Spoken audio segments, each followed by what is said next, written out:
Hello students, welcome to my channel learn CSE academy. Previous video में हमने सारे topics अच्छे से देख लिए थे जो भी साइंटिफिक असिस्टेंट एग्ज़ाम में पूछे जाने वाले हैं for the subject of computer science and engineering. तो सबसे पहला जो सब्जेक्ट है जिसे हम कवर करेंगे वो है ऑपरेटिंग सिस्टम। ऑपरेटिंग सिस्टम के जितने भी टॉपिक्स हैं सिलेबस में जो मेंशन थे वो यहाँ पे लिख दिए गए हैं। ये हमारे पास सबसे पहले असेंबलर टॉपिक है, assembler element of assembly language, जो हम प्रीवियस वीडियो में डिस्कस कर चुके हैं कि क्या क्या टॉपिक्स हमें पढ़ने हैं इस पर्टिकुलर सब्जेक्ट के अंदर। तो before starting this subject all of you must know what is an operating system. तो इस पर्टिकुलर वीडियो में मैं आपको ऑपरेटिंग सिस्टम का ओवरव्यू दूंगी, कितने टाइप के ऑपरेटिंग सिस्टम हमारे पास एग्जिस्ट करते हैं currently, which one is better, सबके डिसएडवांटेजेस एडवांटेजेस क्या क्या हैं, उनके स्पेसिफिकेशंस क्या होंगी, और इन ऑपरेटिंग सिस्टम को किस बेसिस पे डिवाइड किया गया है, कितने टाइप के ऑपरेटिंग सिस्टम हैं। For example batch operating system, multi programming, multi processing, multi tasking, multi threading, single user, multi user, embedded operating system. So there are so many types of operating system which already exist. तो उन सभी operating system के बारे में detail में हम इस video के अंदर जानेंगे। तो इस वीडियो को शुरू करने से पहले आप एक बार इस पर्टिकुलर स्लाइड का स्क्रीनशॉट ले सकते हैं जिसमें हम ये सारे टॉपिक्स अपकमिंग वीडियोस में कवर करेंगे, जिसमें हमारे पास सबसे पहले असेंबलर आएगा, असेंबली लैंग्वेज क्या होती है वो सब चीज़ें, मेमोरी मैनेजमेंट एक बहुत ही इंपॉर्टेंट टॉपिक रहने वाला है। देन हमारे पास एलोकेशन, जिसमें पेजिंग का कॉन्सेप्ट बहुत ज़्यादा इंपॉर्टेंट है, पेजिंग एंड सेगमेंटेशन स्कीम्स क्या क्या रहेंगी। फिर हार्डवेयर प्रोडक्शन के लिए हम क्या क्या टेक्निक्स यूज़ करते हैं, then sharing, fragmentation and all those things. So you must take screenshot of this particular slide. और ये सिलेबस में भी मेंशन है, एसएससी की जो ऑफिशियल नोटिफिकेशन है for the post of scientific assistant, वहाँ से आप इसका स्क्रीनशॉट ले सकते हैं। तो स्टार्ट करते हैं अपना lecture. So what is an operating system. आप सभी जानते हैं कि आज की लाइफ में हम लैपटॉप्स, कंप्यूटर्स, मोबाइल फ़ोन बहुत यूज़ करते हैं। तो वो हम किस वजह से कर पा रहे हैं, उसका कोई इंटरफेस जो है, for example we have a user here और हमारे पास कोई हार्डवेयर डिवाइसेस है। जो हार्डवेयर डिवाइस है वी ऑल नो कि वो सभी वर्क करती हैं किस पे, लो लेवल लैंग्वेज पे। अब लो लेवल लैंग्वेज कौन सी लैंग्वेज होती है, वो लैंग्वेज जिसको मशीन समझ पाती है, जो हार्डवेयर समझ पाता है, वो उस लैंग्वेज को बोलते हैं मशीन लेवल लैंग्वेज। और हम ह्यूमन लो लेवल लैंग्वेज को तो नहीं समझ पाएंगे। लो लेवल लैंग्वेज से मेरा मतलब है जो बाइनरी फॉर्म में होती है, 0 1 1 0 1 इस तरीके के कोड में होती हैं। तो इस हाई लेवल लैंग्वेज में लो लेवल लैंग्वेज में कन्वर्ट करने के लिए हमें ज़रूरत पड़ती है किसी एक इंटरफेस की। उस इंटरफेस को हम क्या कहते हैं, ऑपरेटिंग सिस्टम। अगर सिंपल लैंग्वेज में मैं आपको बताऊं तो ऑपरेटिंग सिस्टम इंटरमीडिएट की तरह काम करता है between a user and hardware. Hardware क्या हो सकते हैं, हार्डवेयर डिवाइसेस आपकी हो सकती हैं। हार्डवेयर डिवाइसेस के अंदर आपका कंप्यूटर, इवन देन आपका मोबाइल फ़ोन, या जितनी भी हार्डवेयर डिवाइसेस होती हैं। फॉर एग्जांपल अगर हाउस होल्ड वर्क्स भी हैं, फॉर एग्जांपल सिंपल एक इलेक्ट्रॉनिक गैजेट है आपके पास, स्मार्ट वॉच हैं, तो ये भी किस इंटरफेस पे काम करती हैं। सबसे पहले हमारे पास ऑपरेटिंग सिस्टम होना चाहिए। ऑपरेटिंग सिस्टम से हम इंटरेक्ट करेंगे, देन ऑपरेटिंग सिस्टम में क्या करेगा, हार्डवेयर को एक्टिव करेगा कि यूज़र की ये रिक्वायरमेंट है और आपको उसका रिजल्ट प्रोड्यूस करना है। तो डेफिनेशन फॉर्म में अगर हम बात करें तो ऑपरेटिंग सिस्टम एक इंटरमीडिएटरी काम करता है किसमें, between the user and the computer hardware. अब पर्पस क्या ऑपरेटिंग सिस्टम का, एक ऐसा इन्वायरमेंट प्रोवाइड करना यूज़र को जिससे यूज़र अपने जितने भी प्रोग्राम्स हैं उनको कन्वीनियंटली एंड एफिशिएंटली एग्जीक्यूट कर पाए। एग्जीक्यूट करने का मतलब है उसको यूज़ कर पाए। अब हमें मोबाइल फ़ोन में किसी को कॉल करनी है तो हम सबसे पहले उसके इंटरफेस में, कॉन्टैक्ट्स में जाएंगे, जिस पर्टिकुलर बंदे को हमें कॉल करनी है उसका हम नंबर एंटर करेंगे एंड देन कॉल करेंगे। तो ये सारा इंटरफेस आपने लो लेवल लैंग्वेज में तो नहीं किया, ये सारा किसकी हेल्प से किया है, आपने ओएस की हेल्प से किया है। जो ये मोबाइल फ़ोन या फिर जो छोटे गैजेट्स डिवाइसेस होती हैं उनका जो ऑपरेटिंग सिस्टम होता है उसको हम बोलते हैं एम्बेडेड ऑपरेटिंग सिस्टम। अब आपको सिर्फ ऑपरेटिंग सिस्टम का नाम आता है तो आपको लगता है कि विंडो ऑपरेटिंग सिस्टम की विंडो है जो लिनक्स है या मैक ओएस है, सिर्फ वही ऑपरेटिंग सिस्टम लगते हैं। बट जो छोटी डिवाइसेस है, फॉर एग्जांपल मोबाइल फ़ोन या स्मार्टफोन, उनका जो ऑपरेटिंग सिस्टम होता है वो होता है एम्बेडेड ऑपरेटिंग सिस्टम। ठीक है, ऑपरेटिंग सिस्टम जनरली होता क्या है? ऑपरेटिंग सिस्टम एक तरह का सॉफ्टवेयर होता है जो मैनेज करता है कंप्यूटर के हार्डवेयर को। ये सिर्फ इंटरफेस ही प्रोवाइड नहीं करता है, सारे हार्डवेयर को मैनेज भी करता है। अब हार्डवेयर को मैनेज करने का मतलब है हार्डवेयर में क्या क्या चीज़ें हो सकती हैं? रिसोर्सेज हो सकते हैं। रिसोर्सेज किस तरह के?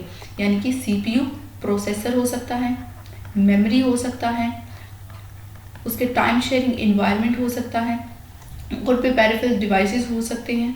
अगर हम कंप्यूटर्स की बात करें तो पेरिफेरल डिवाइसेस को किस तरीके से मैनेज करना है, किस प्रोसेस को कौन सा डिवाइस एलोकेट करना है, वो सारा काम किसका होता है? ऑपरेटिंग सिस्टम का ही होता है। तो hardware must provide appropriate mechanism to ensure the correct operation of the computer system and to prevent user program for interfacing with the proper operation of the system.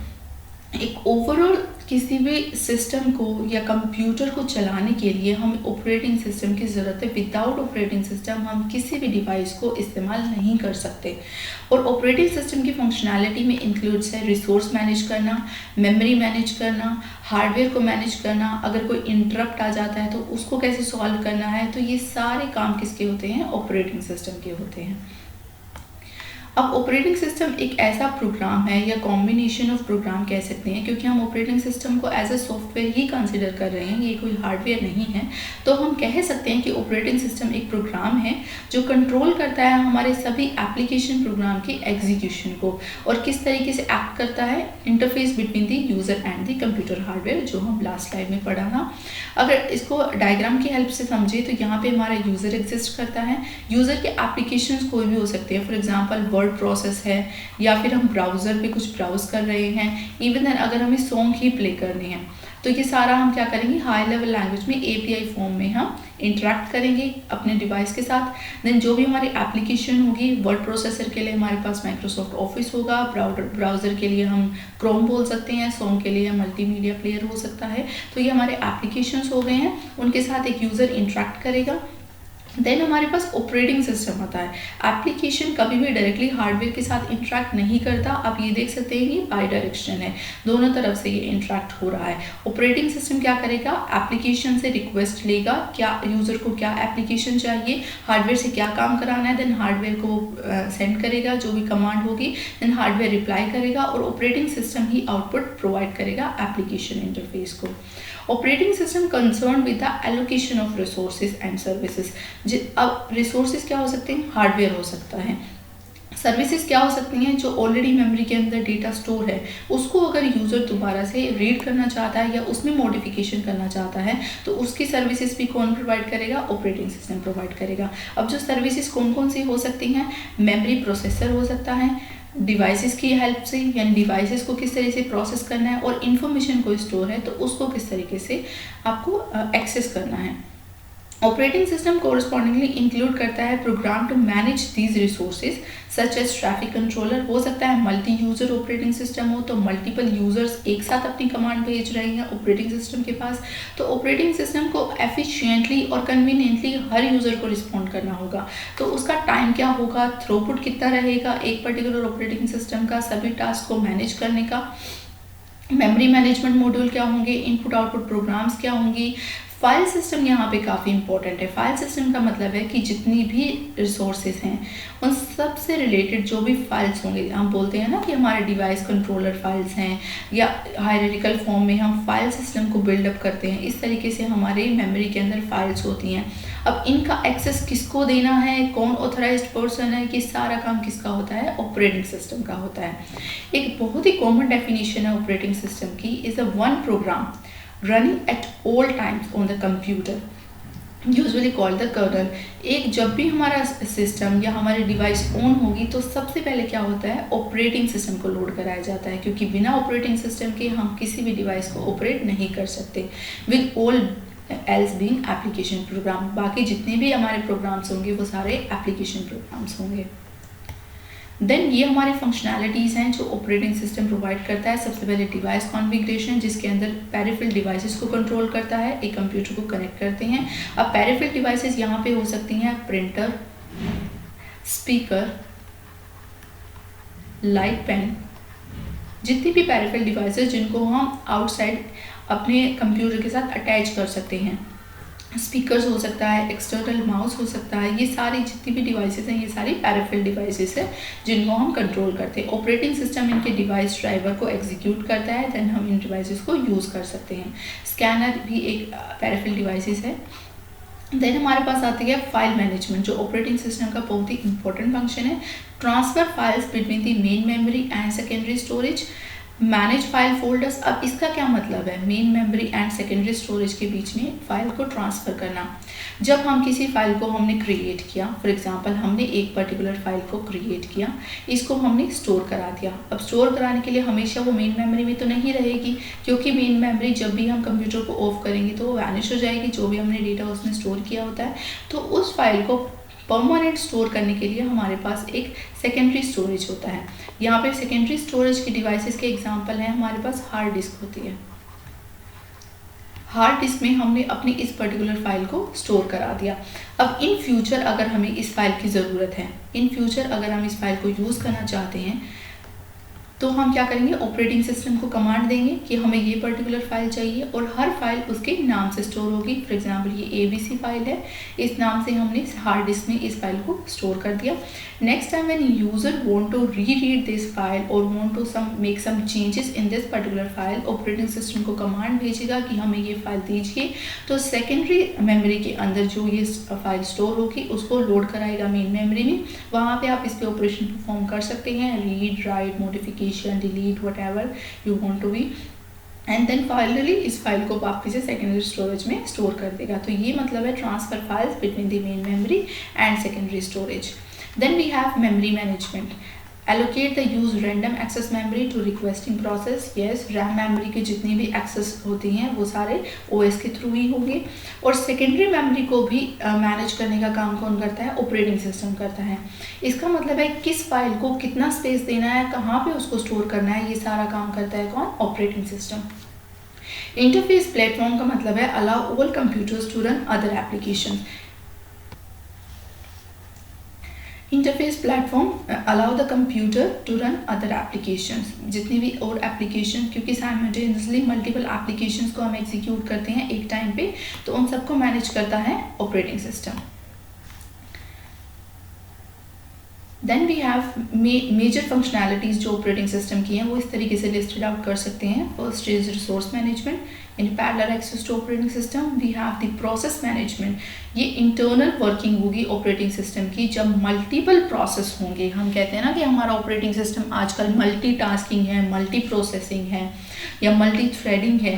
तो प्रोसेस को किस तरीके से manage करना है, उनको कैसे हम शेड्यूल करेंगे, क्या उनका टर्मिनेशन होगा प्रोसेस का। अब एक साथ अगर मल्टीपल प्रोसेस आ जाते हैं, प्रोसेस 1, 2 and 3 सेम टाइम पे अगर ये प्रोसेस OS के पास गए एग्जीक्यूशन के लिए, तो किस प्रोसेस की क्या रिक्वायरमेंट है। हो सकता है इस पर्टिकुलर प्रोसेस को कोई इनपुट आउटपुट चाहिए, तो उनको किस तरीके से एलोकेट करना है, किस प्रोसेस को प्रायोरिटी देनी है, किस प्रोसेस को मेमोरी चाहिए, इन सब प्रोसेस की रिक्वायरमेंट को कौन फुलफिल करेगा? ऑपरेटिंग सिस्टम करेगा। किस टाइम पे किस प्रोसेस को एग्जीक्यूट करना है, किसे पहले और किसे बाद में, जो प्रोसेस कंप्लीट हो चुकी है उसको टर्मिनेट करना है, अबॉर्ट करना है, ये सारे काम ऑपरेटिंग सिस्टम करता है। देन स्टोरेज मैनेजमेंट के अंदर फाइल सिस्टम मैकेनिज्म होता है जिसे हम यूज़ करते हैं अपनी फाइल स्टोरेज को मैनेज करने के लिए। Then we have memory management. Memory management जो प्राइमरी मेमोरी होती है उसको कैसे आप मैनेज करोगे। ऑपरेटिंग सिस्टम एलोकेट और डी एलोकेट करता है मेमोरी स्पेस को। अब हमें प्राइमरी मेमोरी चाहिए होती है अपनी कोई भी प्रोसेस को एग्जीक्यूट करने के लिए। एक पर्टिकुलर प्रोसेस को एग्जीक्यूट करने के लिए हम प्राइमरी मेमोरी में जाते हैं।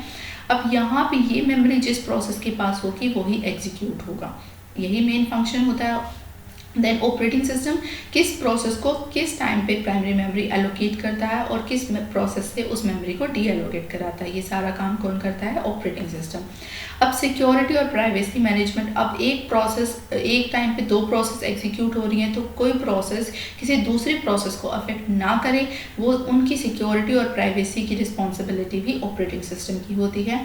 दैट मीन्स कोई पासवर्ड या अनऑथराइज्ड एप्लीकेशन उस प्रोग्राम या डेटा को एक्सेस करना चाहती है तो उसको रोकना, एक पर्टिकुलर प्रोसेस की सिक्योरिटी की रिस्पॉन्सिबिलिटी भी किसकी है, ऑपरेटिंग सिस्टम की है।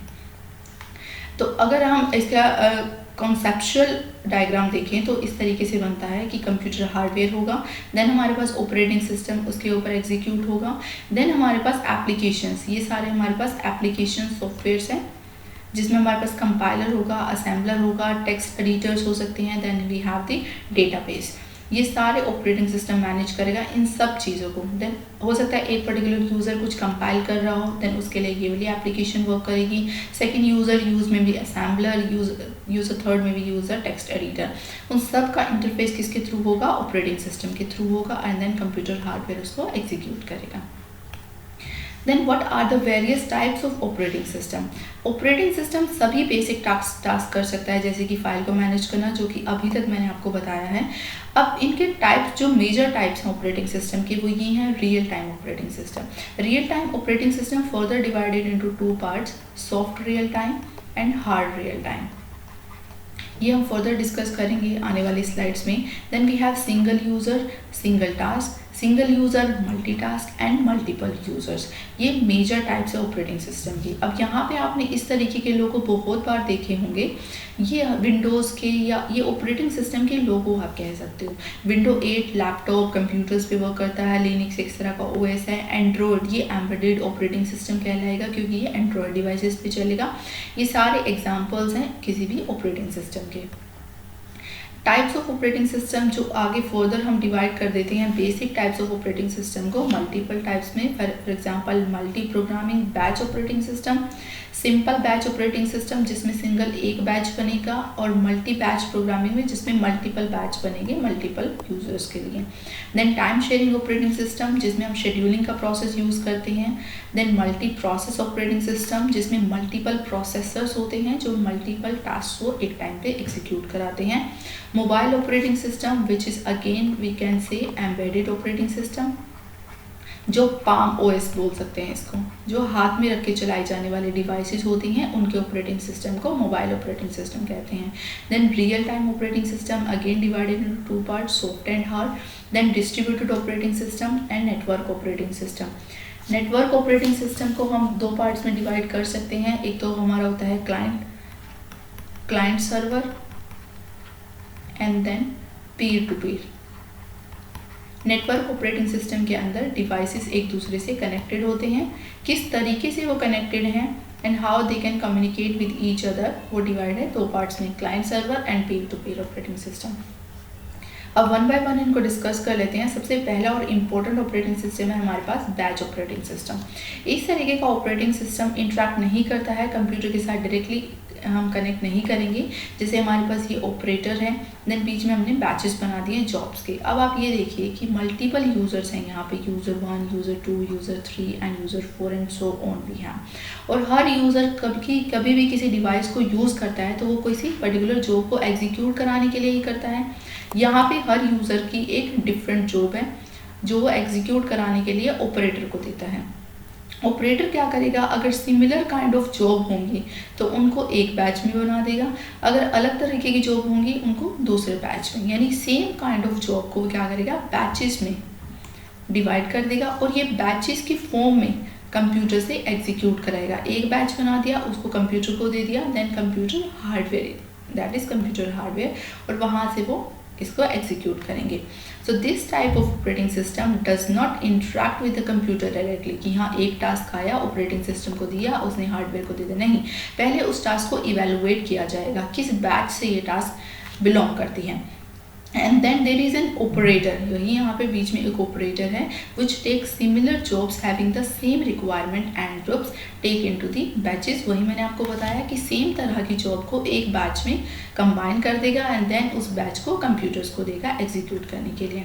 It is the responsibility of the operator to sort the jobs with the similar needs. ये हर जॉब की अगर कोई इक्वल सिमिलर नीड है तो उनको एक बैच में हैंडल कर देगा। Now what are the advantages of batch operating system?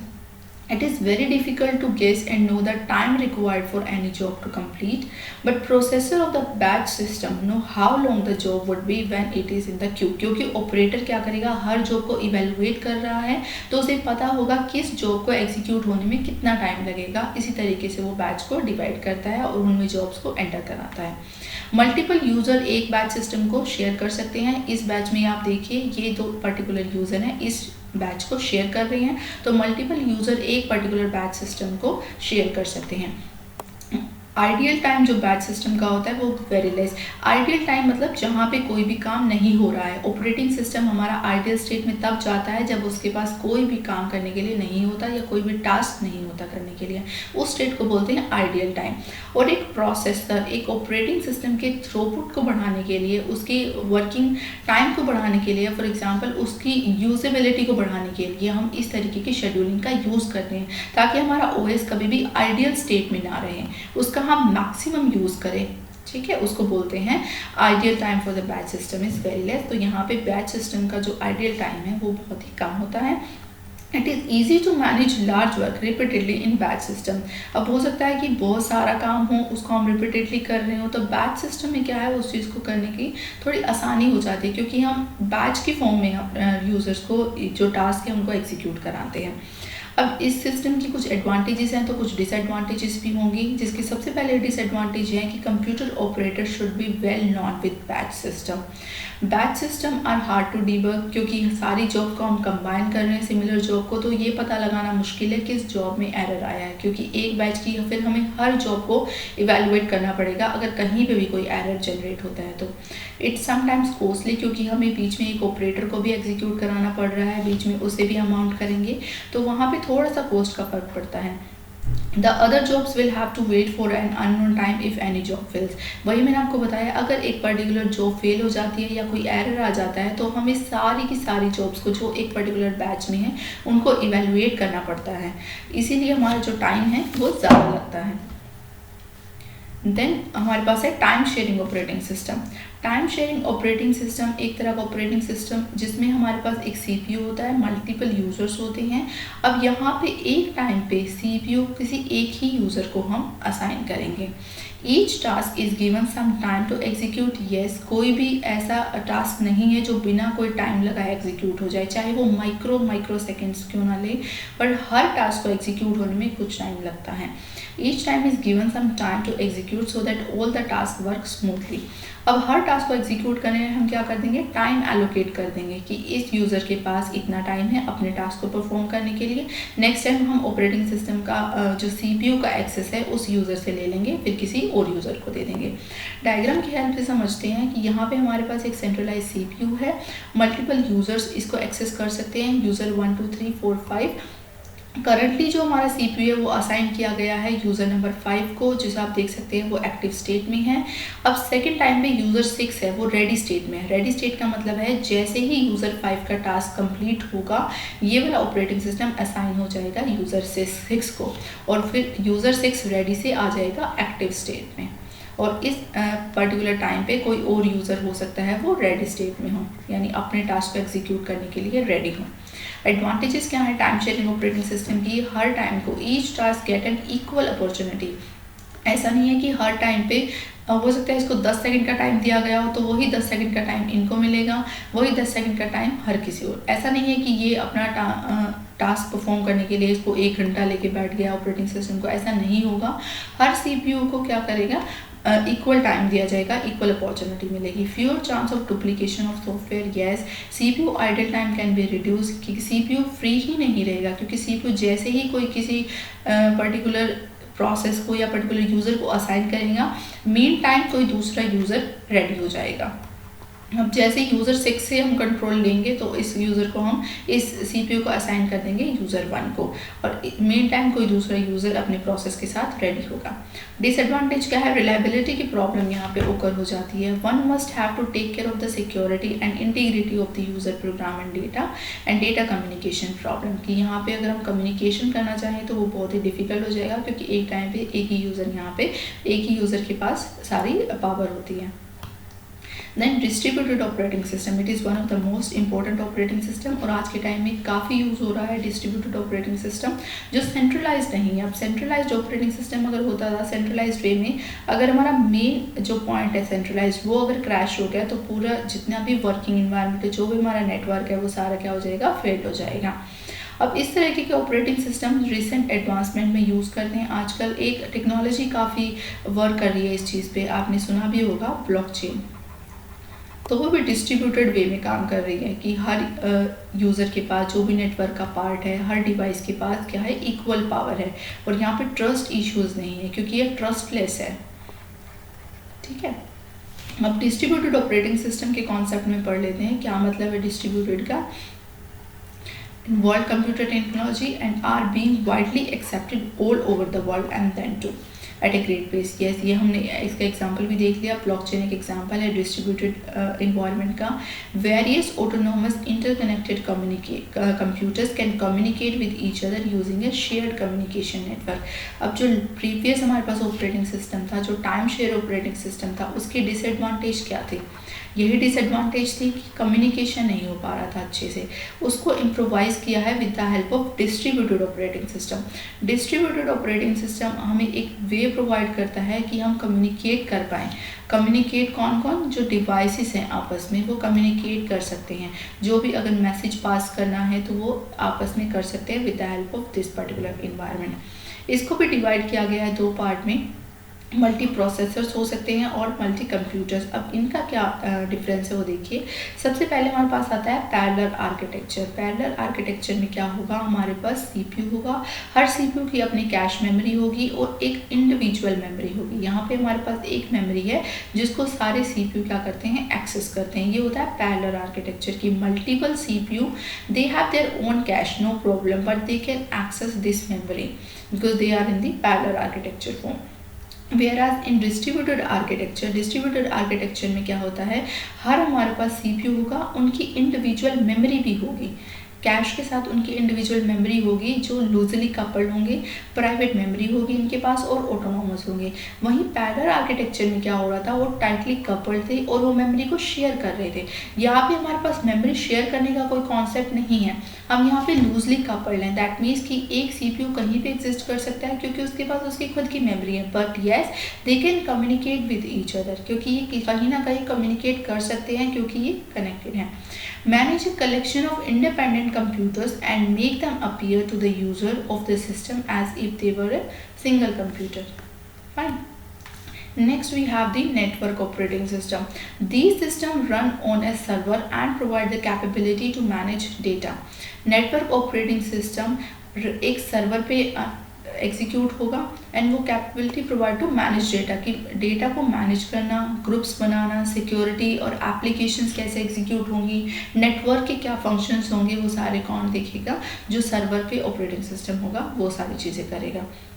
Shared access of file, क्योंकि नेटवर्क ऑपरेटिंग सिस्टम है, मल्टीपल डिवाइसेस कनेक्ट होंगी किसी एक सिंगल कम्युनिकेशन लिंक के थ्रू। कम्युनिकेशन लिंक क्या हो सकता है, इंटरनेट हो सकता है, वहाँ से ये कनेक्टेड है और सर्वर के पास क्या होगा, रिसोर्सेज होंगे, उसको ये एक्सेस करेंगे with the help of communication channel. अब यहाँ सर्वर के ऊपर जो ऑपरेटिंग सिस्टम है वो आने वाली सभी रिक्वेस्ट को लेगा, उनको सोर्ट करेगा, उनकी प्रायोरिटी चेक करेगा, रिक्वायरमेंट चेक करेगा और उन्हीं के बेसिस पे रिप्लाई बैक करेगा। नेटवर्क ऑपरेटिंग सिस्टम के टाइप है client server and Pir to पीर और क्लाइंट सर्वर में मेजर डिफरेंस ये रहता है उनकी कनेक्शन किस तरीके से हो रखी है। अब client server network operating system में आप ये देखिए कि हमारे पास क्लाइंट है, then we have the server. Multiple client हो सकते हैं, क्लाइंट में 1, 2 एंड 3 किसी कम्युनिकेशन चैनल के थ्रू ये कनेक्टेड हैं, सर्वर को रिक्वेस्ट भेजेंगे और सर्वर क्या करेगा, रिप्लाई करेगा। ये हमारे पास मेजर आप इनका डिफरेंस देख सकते हैं। पीर टू पीर में क्या होता है, सभी जो भी डिवाइसेस हैं नेटवर्क के अंदर वो आपस में कनेक्टेड है, उनको किसी इंटरमीडिएट सर्वर की ज़रूरत नहीं है अपनी रिक्वायरमेंट्स के लिए।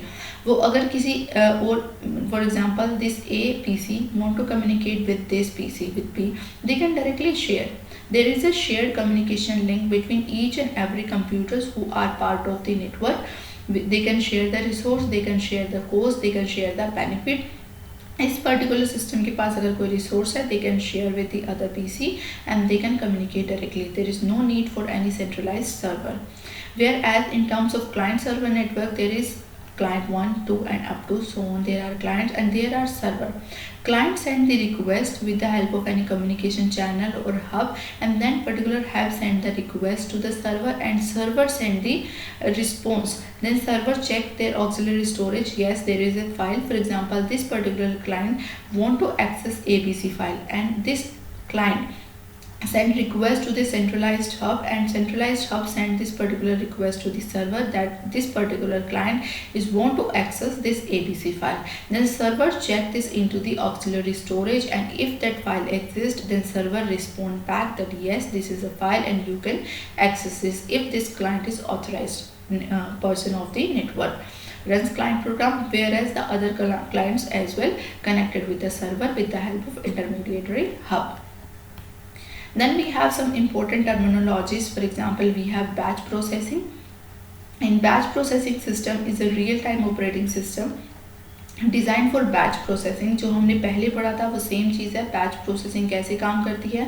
हमारे पास दो तरह के बैच होते हैं. एक होता है simple batch system and spooling batch system. Spooling batch system discuss करना रह गया था. ये एक रियल टाइम ऑपरेटिंग सिस्टम होता है जो डिज़ाइन करा जाता है बैच में प्रोसेस करने के लिए. It design to optimise the use of multiple cores and threads by handling multiple task. एक टाइम पे मल्टीपल टास्क और उनके मल्टीपल थ्रेड्स को किस तरीके से ऑप्टिमाइज करेंगे, उनको एग्जीक्यूट करेंगे, उस चीज़ को बोलते हैं batch processing. Each feature a modular architecture which allow for the addition of new modules without affecting the existing. हम दूसरे एक टाइम पे कुछ एग्जिस्ट करती हैं थ्रेड्स, ठीक है. हम नेक्स्ट टाइम पे भी हम कुछ और थ्रेड्स को ऐड कर सकते हैं without affecting the functionality of the previous one. अब स्पूलिंग बैच सिस्टम का क्या मतलब है? स्पूलिंग आपने सुना होगा. स्पूलिंग वर्ड काफ़ी, जैसे स्पूल मेमोरी है या स्पूलिंग चीज़ है, उसको आप काफ़ी बार सुना होगा प्रिंटर्स के साथ कि प्रिंटर किस तरीके की मेमोरी यूज़ करता है, स्पूलिंग मेमोरी यूज़ करता है. अब एक यूज़र है, वो मल्टीपल पेपर्स को प्रिंट करने के लिए, मल्टीपल फाइल्स को प्रिंट करने के लिए इसको प्रिंटर को रिक्वेस्ट भेजता है. अब प्रिंटर क्या करता है, उन सभी फाइल्स को जो प्रिंट करनी है उनको एक स्पूल मेमोरी के अंदर सेव करता जाता है और वन बाय वन देन उनको प्रिंट करेगा. ऐसा तो नहीं है कि प्रिंटर एक टाइम पे 2 या 3 फाइल को एक साथ प्रिंट कर रहा है, ऐसा नहीं होता.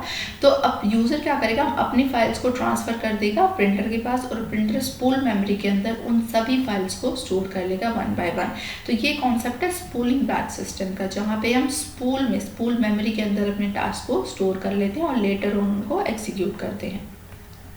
मल्टी प्रोग्रामिंग क्या होता है? मल्टी प्रोग्रामिंग का मतलब है मल्टीपल प्रोग्राम जब एक टाइम पे एग्जीक्यूट होते हैं उसको मल्टी प्रोग्रामिंग बोलते हैं.